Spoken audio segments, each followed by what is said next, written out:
southern borders and creating a crisis is not compassionate. The president is also abandoning principles he's held for decades. Now he says your tax dollars should fund abortions. He's laying groundwork to pack the Supreme Court.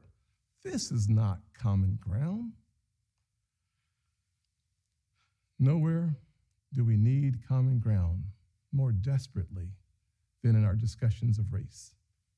I have experienced the pain of discrimination. I know what it feels like to be pulled over for no reason, to be followed around the store while I'm shopping. I remember every morning at the kitchen table, my grandfather would open the newspaper and read it, I thought. But later I realized he had never learned to read it. He just wanted to set the right example. I've also experienced a different kind of intolerance. I get called Uncle Tom and the N-word by progressives, by liberals. Just last week, a national newspaper suggested my family's poverty was actually privilege because a relative owned land generations before my time. Believe me, I know firsthand our healing is not finished.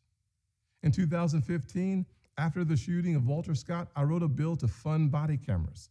Last year, after the deaths of Breonna Taylor and George Floyd, I built an even bigger police reform proposal. But my Democratic colleagues blocked it. I extended an olive branch. I offered amendments, but Democrats used a filibuster to block the debate from even happening.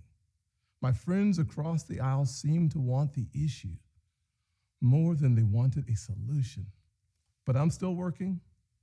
I'm hopeful that this will be different.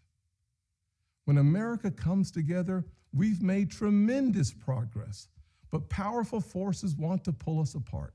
100 years ago, kids in classrooms were taught the color of their skin was their most important characteristic. And if they looked a certain way, they were inferior.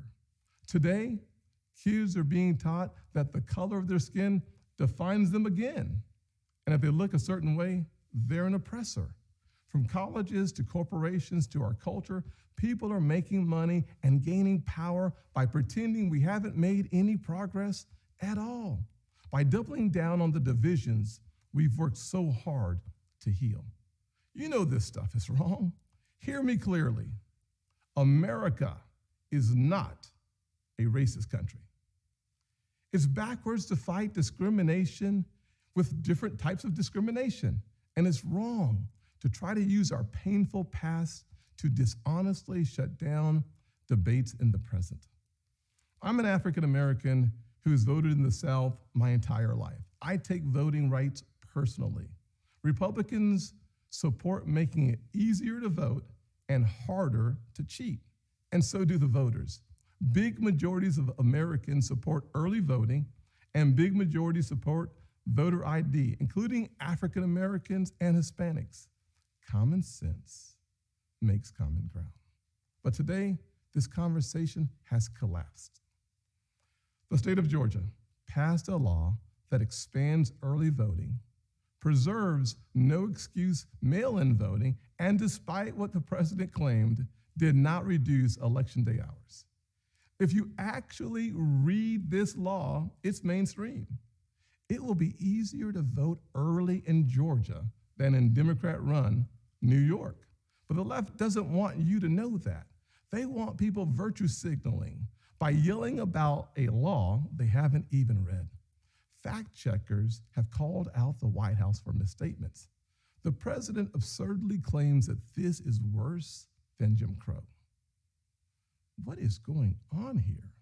I'll tell you, a Washington power grab.